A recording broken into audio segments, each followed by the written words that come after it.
5 de octubre del 2023, a las 8:09 de la mañana, Mario Marcel, ministro de Hacienda, y Javiera Martínez, director de presupuesto, participan de una sesión con el Consejo Directivo de la Corfo en sus oficinas institucionales. A la reunión asiste también Nicolás Grau, ministro de Economía, y varias otras autoridades de gobierno. ¿Cuál era el objeto de la sesión? Pedir plata a la Corfo. Paréntesis. Estamos hablando de un servicio público, pero descentralizado, que tiene recursos propios, por ejemplo, para apoyar con financiamiento a proyectos de innovación, a las pymes, para subsidiar becas de estudio, investigaciones, cursos de capacitación. En fin, su objetivo es fomentar la producción. Pero volvamos a la sesión del 5 de octubre del 2023. Esta no era la primera vez que el ministro de Hacienda solicitaba recursos a la Corte. Ya en febrero de ese mismo año, febrero del 2023. Es decir, antes de que Boric cumpliera un año de mandato, Marcel ya estaba pidiendo plata. ¿Cuál fue la justificación del ministro de Hacienda? Sus palabras textuales, que era urgente conseguir recursos por la, comillas, situación financiera que afecta a las arcas fiscales. O sea, por la imposibilidad de cubrir gastos por parte del Estado, de pagar obligaciones. ¿Por qué? Entre otras cosas, porque la capacidad de endeudamiento estaba copada, había que hacer caja. La idea original era que esta plata llegara al fisco en 5 cuotas. Estamos hablando de 2 billones de pesos. La primera cuota en marzo, en junio la segunda, después las otras. Pero antes de que llegara la de junio, Marcel pide dos cosas más, un adelanto y un aumento. En agosto solicita de nuevo un traspaso anticipado, otro traspaso anticipado. Ahora ya no es en una sesión del Consejo, sino que de manera informal. No ha pasado ni siquiera un año y Marcel vuelve a la carga. A fines de 2023 solicita que, además de los 2 billones iniciales, la Corfo le entregue 1.500 millones de dólares adicionales a la brevedad. Estamos hablando de una petición que hace el 29 de noviembre del 2023 y a la brevedad significaba que el traspaso se materializara como máximo el 8 de diciembre del 2023. 1.500 millones de dólares para una semana más. En ese momento se encienden las alarmas, o sea, para poder atender el requerimiento del ministro, la Corfo tenía que empezar a vender activos porque los famosos excedentes del litio se habían acabado. Todo en menos de un año, entre febrero del 2023 y diciembre del 2023. Para tranquilizar al Consejo, el gobierno, a través de su ministro, le asegura que esta va a ser la última solicitud y la propia directora de presupuesto ofrece garantías. Dice que si llegan a necesitar más plata, el manotazo ya no va a ir para la Corfo, sino a los recursos del Fondo de Estabilización Económica y Social, el FES. Este es un fondo para enfrentar emergencias. Y así fue. Después de retirar 3,4 billones de pesos de la Corfo y que el último ingreso fuera en diciembre, de esos 3,4 millones, oiga bien, en enero estaban sacando plata de este otro fondo, repito, destinado a emergencia. 800 millones de dólares la primera vez, en junio 600 millones de dólares más y en octubre 1.000 millones de dólares. Resultado, el fondo para emergencias se redujo en un 40%. Y en Chile pasan cosas, ¿no? Marcel estaba desesperado y las causas las da, como decíamos, el propio ministro, como consta en las actas de esto, no hay que especular. ¿Ah? Está copado el nivel de endeudamiento del fisco, no es posible sostener la caja, los traspasos se deben hacer a la brevedad, etcétera, etcétera. 3,4 billones de pesos, o sea, el 4,5% del presupuesto nacional, que fueron necesarios para cubrir gastos normales, no gastos extraordinarios ni inversión, gastos ordinarios. Tanto es así que el propio gobierno, o sea, tan evidente es que era para cubrir gastos ordinarios, que el propio gobierno ha dicho que no se puede especificar en qué se gastó. Entonces, no se trata de que hubo una catástrofe natural o una crisis económica mundial de proporciones, tampoco una inversión relevante en beneficio de los chilenos, no, esto es gasto común y corriente. Y creo que la revisión de las cosas que ha dicho el gobierno y hecho el gobierno demuestra que su responsabilidad y temeridad es impresionante, que han mentido sistemáticamente y que carecen totalmente de escrúpulos. Y por si este episodio no basta, les pido atención a la evidencia que quiero compartir hoy, que confirma la conciencia que tenían de lo que estaba pasando y de sus repercusiones. Pero quizá antes de eso, y solo para dimensionar, es importante decir quién es Mario Marcel. ¿Quién es este señor que ha estado haciendo bicicleta con el presupuesto de la Nación y que estaba a las 8 de la mañana en una sesión del Consejo pidiendo plata extra?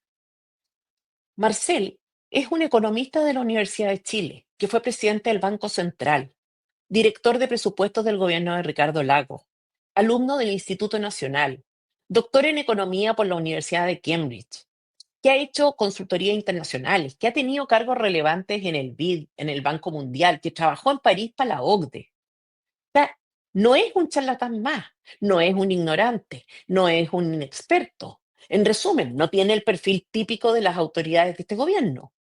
De hecho, recién asumido y después de reunirse con Boric, decía que el presidente había entendido que las transformaciones sociales requerían, leo textual, esto lo dijo Marcel recién asumido, avanzar paso a paso con diálogo y responsabilidad fiscal. O sea, desde el primer momento estuvo consciente y lo hizo de que a Boric había que explicarle que no siempre se puede todo y que no todo se puede al tiro. Básicamente, que entre el mundo de fantasía y el mundo real hay una distancia importante.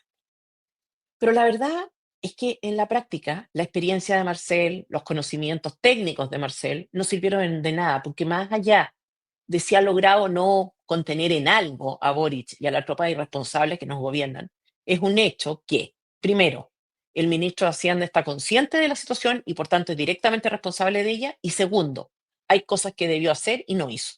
¿Qué cosas? Renunciar y denunciar. Renunciar, sí, porque si Mario Marcel fuera una persona seria, no se habría prestado para ser cómplice de una irresponsabilidad que tiene que ver con plata, que no es ni suya ni del gobierno y que afectará a millones de chilenos. El grado de afectación dependerá de la suerte, porque si hay una recesión mundial o una catástrofe, bueno, no sé qué va a pasar. Atendido entonces que Marcel administra plata de los chilenos y que sus decisiones afectan la vida de los chilenos, su lealtad principal no está, no estaba con el presidente, o no es hacia el presidente, sino con el país. No es con quien lo nombró, cuestión que por lo visto ha ignorado completamente. Y por eso es lamentable que hoy tenga que irse a raíz de un escándalo y no por propia voluntad y en un acto de mínima responsabilidad como debió haber hecho hace tiempo.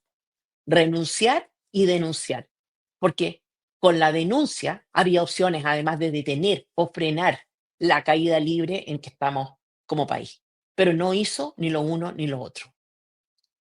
La pregunta es ¿por qué? ¿Cómo se explica su conducta? Tenía prestigio, tenía conocimientos, tenía recursos económicos, tenía opciones. Insisto, no es el Frente Amplista promedio. Y era entonces lo único que perdía con una eventual renuncia y consecuente denuncia, el cargo. Eso es un cargo, poder, figuración, nada más. Y por lo visto, estaba dispuesto a pagar y hacer pagar al país un precio altísimo por mantenerlo. ¿Y saben por qué?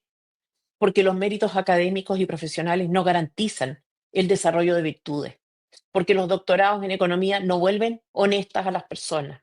Y eso es lo que estamos viendo y sufriendo hoy, los efectos destructivos de su vanidad.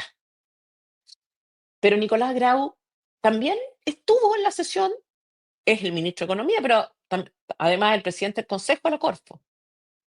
Ahora, puede que Grau sea doctor en Economía por la Universidad de Pensilvania, pero su historial es bien distinto al de Marcel.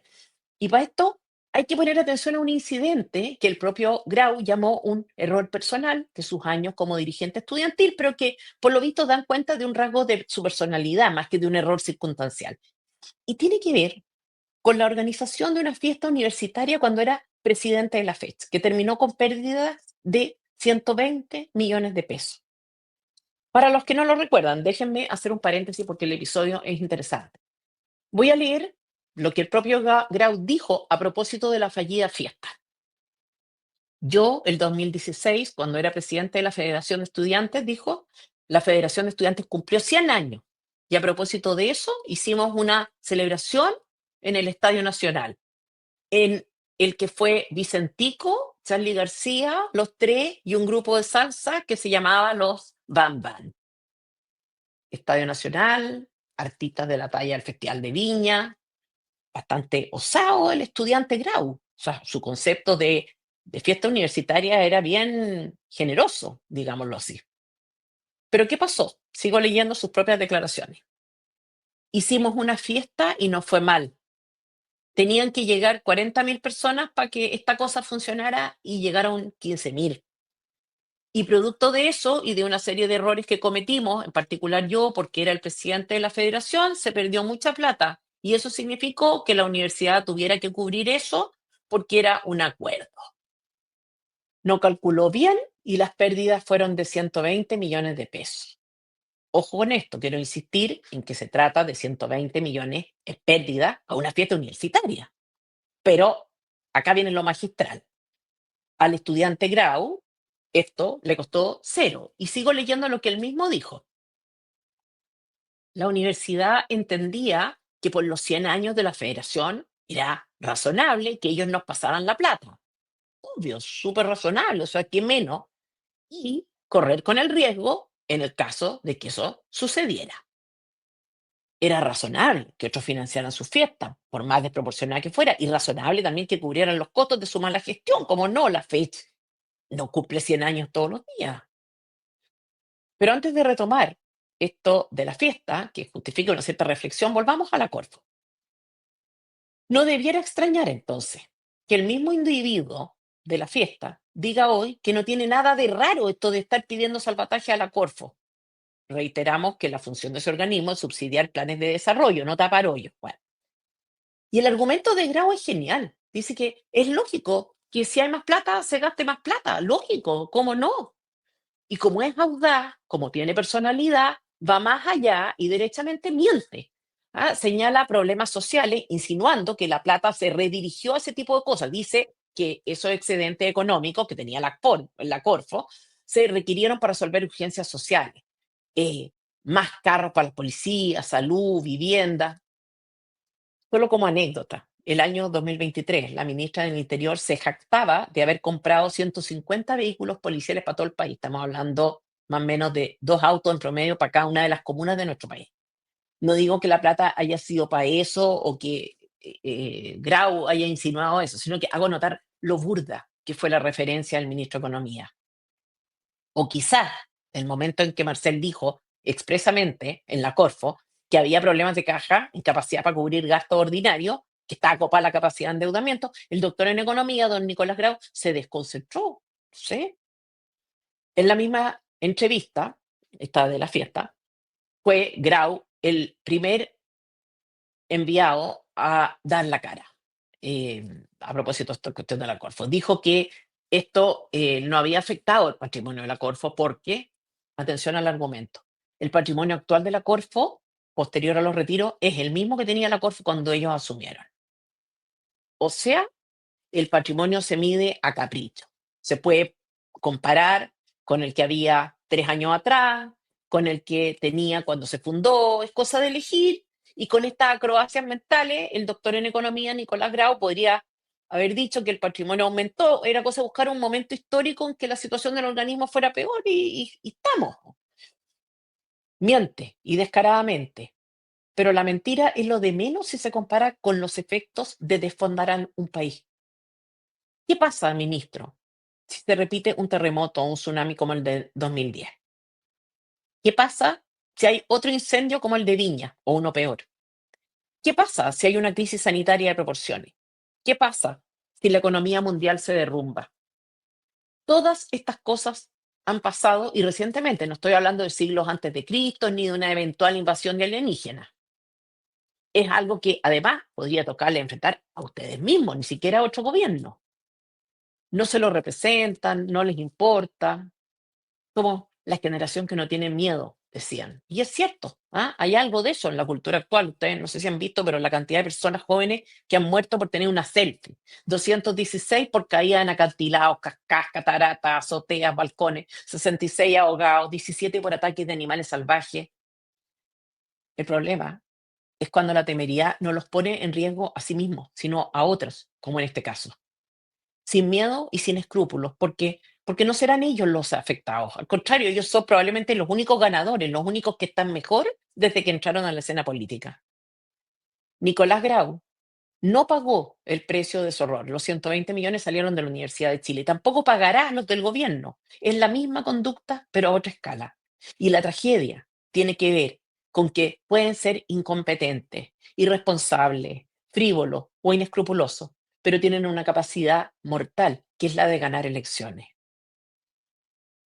Pero la otra línea de defensa del gobierno es que estos retiros de la Corfo son legales. De hecho, lo han dicho varios y por supuesto el propio Ministerio de Hacienda, leo, no constituyen una acción por fuera del marco legal, tal como se indica en el artículo 29 bis del decreto ley número 1263 orgánico de la Administración Financiera del Estado, que indica que el Ministerio de Hacienda podrá ordenar el traspaso a rentas generales de la Nación de excedentes de caja de los servicios e instituciones, incluidos en la ley de presupuesto del sector público, que no tengan aporte fiscal. No hay nada ilegal, dicen. ¿En serio? Que una acción, en este caso, hacer traspasos desde la Corfo al fisco, esté contemplada como una opción dentro de una ley, no basta para asegurar tan sueltos de cuerpo que no hay infracción. Por ejemplo, da lo mismo para qué se pidan los traspasos. En este caso, para cubrir gastos que debían estar cubiertos por el presupuesto, que sirve precisamente para eso, para no tener imprevistos, para saber cuánto se va a gastar y cuándo, y cuánto no se puede gastar. Da lo mismo cuánto se pida, porque si es así, sería legal también liquidar el patrimonio completo de la Corfo, ¿o no?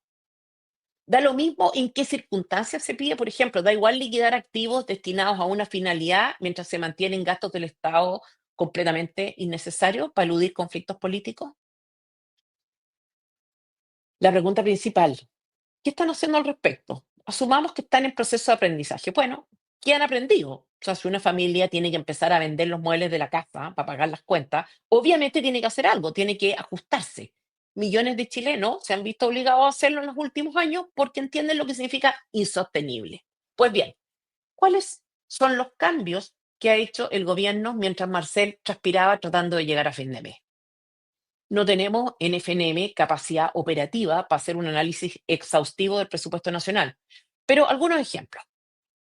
Empresas públicas, 837 millones de dólares en pérdida. Un caso emblemático, porque se trata de un gasto que realmente no tiene ninguna justificación, es TVN. Tiene pérdidas por 18,3 millones de dólares en 2024. ¿Qué hace el gobierno? Le da un crédito de 24.000 millones para zafar y seguir funcionando. Podría vender, cerrar, en una de esas hasta recuperar algo, pero no, absorbe pérdida e inyecta recursos. Otra cosa insólita, los llamados gastos reservados, que desde mi punto de vista no deberían existir, o sea, no tienen justificación. Voy a mencionar algunos. Presidencia de la República, 1.242 millones. Ministerio de Relaciones Exteriores, 400 millones de dólares. Subsecretaría del Interior, 530 millones. Estoy dando datos, a ver, al voleo. Gastos reservados hay muchos más, pero como para ilustrar. Plata que se le transfiere a organismos internacionales, a la ONU, 13.000 millones en 2023, a la OMS, 3.000 millones en 2023, al PNUD, NUD, 1.800 millones en 2023, el Museo de la Memoria, 2.152 millones, el Fondo Sitios de Memoria del Ministerio de Cultura, 860 millones, Londres 38, 340 millones, Villa Grimaldi 338 millones, Memorial de Paine 140 millones, Fundación Arte y Solidaridad del Museo de la Memoria 590 millones, PAIC, Programa de Acompañamiento de la Identidad de Género, el presupuesto del 2024, 1.040 millones, 100.000 funcionarios públicos adicionales que no se sabe quiénes son ni qué hacen. ¿Alguien ha oído a Boric o a Marcel hablando de recortes después de los de la Corfo? Sí, hubo recortes, algunos, poco. Por ejemplo, al Ministerio Público.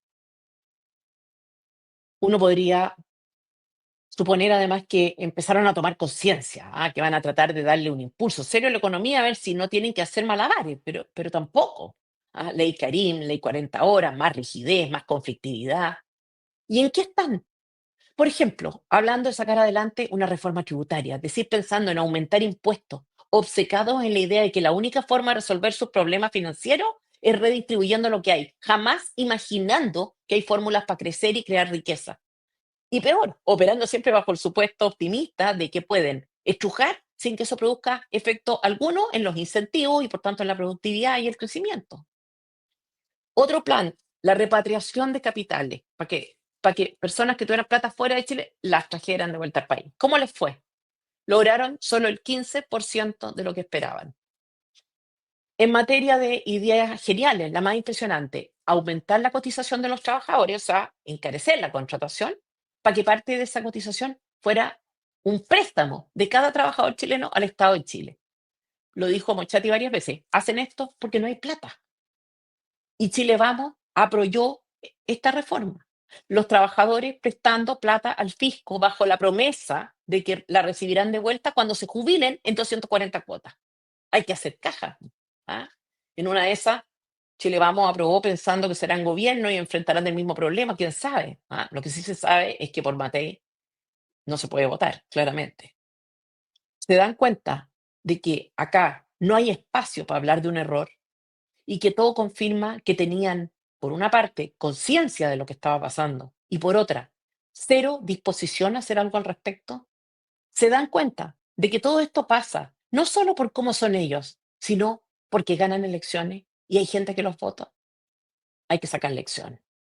Esto se produce a causa de el exceso laboral, a causa del acoso laboral y no fue un accidente por causa común, sino que fue un accidente por laboral. 28 de septiembre del 2024 muere Hugo Morales, gaffiter en La Moneda. Sufre un paro cardíaco después de una extensa jornada laboral de 18 horas. No se le hace autopsia, razón por la cual la Fiscalía Metropolitana Centro Norte solicita a la justicia autorización para que la ex posta central entregue una copia de la ficha clínica, informe médico de lesiones y datos de atención de urgencia del trabajador. La familia recuerda que el día de su muerte todo indicaba que el fiscal iba a solicitar una autopsia al servicio médico legal, pero que el carabinero a cargo les comunicó mientras hacían los trámites para retirar el cuerpo que finalmente no se iba a realizar. 14 de enero de 2025, una funcionaria de la Defensoría del Contribuyente en el Ministerio de Hacienda se lanza desde una ventana del piso 14. Poco antes de morir, y según información de la tercera, la mujer de 37 años habría enviado un mensaje a las 19:39 horas acusando que unas iniciales referidas a funcionarios de gobierno son maltratadores. Avisen a la Asociación Chilena de Seguridad, hagan sumario. 17 de febrero de 2025, un carabinero es encontrado sentado en un sillón con su arma en la mano y un disparo en la cabeza, también en La Moneda. De acuerdo a los primeros antecedentes, se trataría de un suicidio provocado mediante un disparo en la cabeza. 3 muertes de funcionarios de gobierno en el transcurso de 5 meses, 2 suicidios y un paro cardíaco en el contexto de jornadas laborales fuera de toda norma y consideración. ¿Casualidad? Veamos un poco. El día previo a su muerte, Hugo Morales, el gaffiter, tenía un turno de 8:30 a 5:30, pero de acuerdo a los registros biométricos de asistencia, empezó su última jornada a las 8:17 y terminó la madrugada del sábado con el ataque cardíaco, 18 horas de trabajo consecutivo. ¿Puede haber emergencias que justifiquen horarios de trabajo que excedan la jornada habitual? Obviamente, o sea, este gobierno cree que no, al menos no lo justifica en empresas del mundo privado, pero puede pasar y no vamos a unirnos al coro progre que califica de abusiva cualquier cosa. Pero el caso de Hugo Morales no fue una excepción. Según un informe de la Dirección del Trabajo, solo durante septiembre acumuló 28 horas extras. En enero, abril, mayo y agosto superó las 50 horas. Insisto, no se trata de sumarse a la lógica de la extrema izquierda, pero en sus últimas 48 horas de vida, Hugo Morales trabajó 29 horas, hizo 10 horas extra solo en su último turno. Un compañero de Hugo Morales que estaba con él al momento del ataque. ¿Cuál es la situación? El miércoles tiene un turno de 12 horas, de 8 a 8, aunque en teoría debiera haber terminado esa jornada a las 2 de la madrugada. El jueves también tuvo una jornada nocturna, sale a las 2:30 de la mañana. El viernes entra a las 8, menos de 6 horas después de su última salida y se queda trabajando hasta en La Moneda, hasta la muerte de Hugo Morales. Otra colega, mujer de 41 años, llega el miércoles para cubrir el turno de noche, de 8 a 2 de la mañana, pero tuvo que quedarse hasta las 8 del jueves. El jueves, después de una jornada de 12 horas de haber amanecido trabajando, la citan a una reunión después del almuerzo. Va con su hija, pero le piden que se quede, entonces tiene que ir a dejar a la niñita a su casa y vuelve para otro turno que duró más de 10 horas, hasta poco después de la medianoche. El viernes, de acuerdo a su registro de asistencia, volvió a ingresar apenas unas horas después, a las 5:50. ¿Casualidad? Puede ser, pero extrabajadores y agrupaciones de funcionarios dicen que esto se transformó en una costumbre desde el 2021, cuando Noé Marinao Navarrete quedó a cargo del subdepartamento de mantención técnica, costumbre que ha sido avalada por su superior, Fernando Tovar Marchán, jefe del departamento de logística, todos dependientes de Antonia Rosa Fiavane, de 44 años, directora administrativa de la Presidencia de la República, asesora de confianza y cercana al presidente Gabriel Boric. Básicamente, la moneda puede tener emergencia, casos de fuerza mayor y los demás no. ¿Puede ser casualidad? Sí. ¿Puede incluso que los trabajadores quieran hacer horas extraordinarias por razones económicas? Sí. ¿Puede que todos tuvieran problemas de salud previo y por tanto no sean imputables al gobierno? No tengo antecedentes ni argumentos que justifiquen demasiada especulación, pero hay 3 cosas que considerar. La primera es que desde el punto de vista estadístico esto es raro, es infrecuente, por decirlo menos. De hecho, no hay registros de casos como estos en los gobiernos del gobierno en las últimas décadas. Lo segundo es que son inconsecuentes, porque someten a otros a estándares que no cumplen ellos ni de lejos. Lo más importante, ¿qué habrían hecho ellos si esto hubiera ocurrido en el gobierno de Sebastián Piñera? ¿Qué clase de acusaciones estarían haciendo? ¿Ah? Lo acusaron a él, al expresidente, de violar derechos humanos de manifestantes violentos. Lo llamaron asesino. Y lo que pasa es que cuando las inconsistencias son tan feroces, cuando la vara con que se mide a otros es tan distinta a la que se aplica a uno mismo, entonces es imposible no decir que son un grupo de hipócritas cuyos principios rigen pero para otro, pero también un grupo humano de gente joven, completamente corrompido por las ansias de poder y por tanto tremendamente peligroso.